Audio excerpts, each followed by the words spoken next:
Platinum End is a manga by the duo who made Death Note and Bakuman, but it falls short in comparison to those two. I'll analyze each chapter and show why that is. Chapter 1 is okay. The first problem is that Mirai, the protagonist, just exposits his backstory. This is a boring way to give backstory, but it's not that big of a problem. The antagonists of this chapter are connected to him, and that was well done. The biggest problem that this story has when compared to Death Note is the ethical dilemma or question. I'll go into more detail in another video, but in Death Note, there's the question, is it right to kill criminals and take justice into your own hands?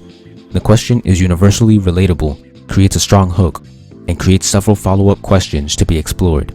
And by the end of Death Note Chapter 1, Light gives his answer when he uses the notebook. PE doesn't have anything like this. Mirai doesn't even have any drive or goals. Saiko and Shujin from Bakuman may not have a dilemma, but at least they had ambition. Mirai is aimless at this point, and that immediately makes the story weaker than the other two that they had written before. Chapter 2 is okay. Mirai continues to be boring. He just wants normal happiness. If a character doesn't have a goal, they at least need a purpose, which Mirai has. But unlike characters like Ichigo or Yusuke, this purpose can't push the plot forward. Ichigo wants to protect his friends, so when villains show up, his purpose advances the plot. Yusuke is basically the same, but with Mirai, wanting happiness is very vague and doesn't really push the plot forward. The manga creates an artificial way to progress the plot, which is the battle royale. The winner becomes God. Since he wants normal happiness, becoming God and dying are both out of the question.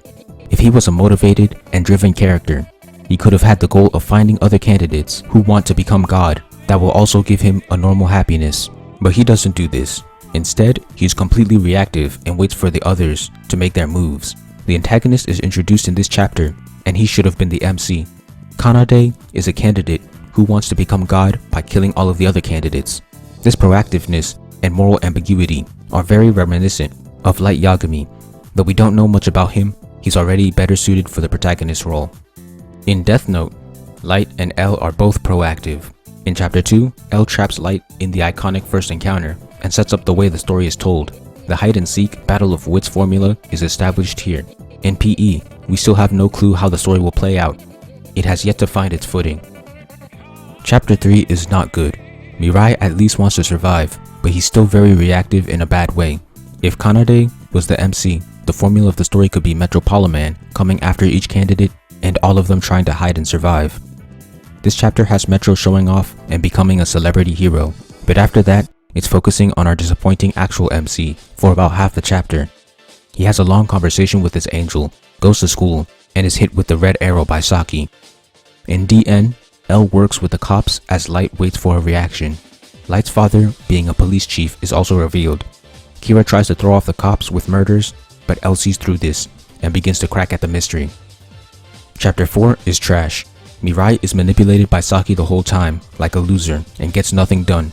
Meanwhile, Metro pushes the plot forward again when he asks all 12 to show up in the stadium. This is a major issue in the story. The antagonist is doing all the heavy lifting, while the protagonist does jack shit. At that point, why even have the protagonist? If you were to remove Mirai, the story would actually be more interesting.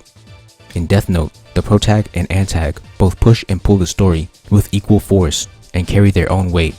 In DN Chapter 4, L begins to analyze Kira's moves, and Light contemplates his next steps. Many police resign and L deduces that Kira is connected to the NPA personnel on the Kira case. Chapter 5 is great. The mind games from Death Note are finally back. The entire encounter between Metro, Blue, Yellow, Green, and Pink was so tactical and cerebral. Blue and Yellow get flashbacks to how they became candidates, which serves as good character development.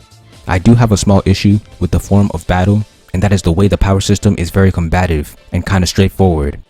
In Death Note, the power system was more subtle and indirect. You need a name and a face, and the power could manipulate and then kill the target. But the arrows and wings are direct attacks and mobility powers. The former feels more like a non-battle manga, while the latter feels like a regular battle manga. This bothers me because, through Bakuman, the creators implicitly said that their strength was unconventional battle manga, which is exactly what Death Note and Bakuman were. But here, they are being conventional. And the problem with that is that this power system pales in comparison to the great power systems from other battle manga, which is why I believe they should have gone with something less direct and blunt. But the chapter was still fantastic. In fact, it was better than Death Note Chapter 5. In DN, L continues his search and someone is following Light. The rest of the chapter is exposition and it ends with the Shinigami eyes. Chapter 6 was also great. Metro has another show of tactical genius when he kills Yellow and the little girl, giving him more weapons. The scene was intense. Meanwhile, Mirai and Saki just sit and watch. Once again, Kanade should have been the protagonist. In the end, Light rejects the Shinigami eyes and begins testing the limits of his control. L immediately figures this out, but doesn't know why. Light gets his results and sets up a date at the end. I think I have to give this chapter to PE once again. The story is always good when Kanade's around. Chapter 7 is good. A new guy named Nanato joins the duo. He's a much better character than the other two, but not better than Kanade. He had a smart strategy for approaching the stadium and finding the two. Very Death Note-esque. We get his backstory, and he has also found another candidate. He is moving the plot forward, unlike the actual protagonist, but their goal is only to stop Kanade from becoming God. None of them actually want to get the role themselves, which is a weak goal. The goal of our heroes is simply to stop the villain from reaching their goal. Kanade should have been the protagonist once again, and him being evil isn't an excuse, because Light was an evil protagonist too. Later, we see Kanade's regular life and we are given his goal, which is to revive his sister. Obviously, he plans to do this by becoming God. This is main character material right here. Chapter 8 is below average.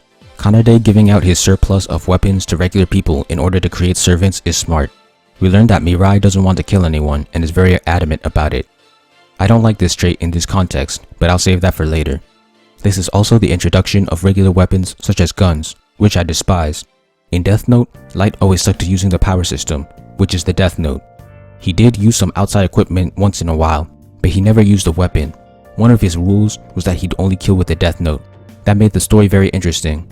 L was mostly the same, excluding the notebook. He'd never use any weapons or brute force to get his way. They both primarily relied on intelligence, which created a consistent form of conflict resolution. In the stadium, the PE characters relied on angel powers alone, but starting from here, they start using outside weapons like guns. This is inferior in comparison to DN, because now the characters aren't relying primarily on the power system to resolve conflicts. Great non-battle manga always have a consistent form of battle, and when that starts to change, the story usually falls off. I have a video on that. Regular battle manga that have weapons usually get a pass because they are introduced as a form of conflict resolution early on in the story. In fact, battle manga usually makes the power system with CQC from the start, rather than relying on just one form. Personally, I think close quarters combat in non-battles is not interesting because the whole point of non-battles is to have an unconventional form of battle, and CQC, or weapons, is about as close to conventional as you can get. To recap, DN stayed unconventional by relying on its wits and the powers, while PE has powers but is now leaning into weapons, which is conventional and diminishes the uniqueness of the story. But PE could still be good at executing CQC and weapons, and be a mix of non-battle and battle, but spoiler alert, it's not. Chapter 9 is below average. The story introduces these superhero suits for the main characters. Personally, this does damage to my suspension of disbelief. It's probably because Death Note and Bakuman never did anything this extreme. When a confrontation happens, there is a gun and a bomb, both unrelated to the power system. Not having a consistent form of conflict resolution also reduces the amount of positive predictability. I talked about this in my Chimera Ant video.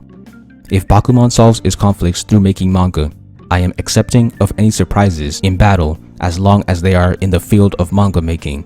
But if a Bakuman character solves a problem by shooting their rival, there was no field of predictability for that action, which makes me feel like the story is bullshitting, especially after it established its form of conflict. To bring this back to PE, a bomb is not part of the power system. If this character is allowed to have a bomb, while stopping another character from bringing out a missile, a nuke, or a biological weapon, anything can happen, and that's not a good thing, because the suspension of disbelief is shattered. Stories are impressive when they work within the limits and find creative ways to get around those limits. PE has no limits with the inclusion of outside weapons. DN has many limits, and that's what creates several of the best moments in the story. Light will never make the Shinigami ideal, so he gets around problems by getting Misa on his side, who has the eyes. Light will only kill using the Death Note, so when he was battling Naomi Misora, he had to use deception to get her trust and her real name. Limits and how a character or story uses creativity to work around them is a staple of good writing, and once again, PE doesn't really have limits. I stopped comparing each chapter to Death Note because it would become a beatdown. That's the first 3 volumes. So far, not so good. Thank you for watching. Please like, comment, share, subscribe, and check out my manga for free online. If you enjoy my content, please consider donating to my Patreon. All important links will be in the description.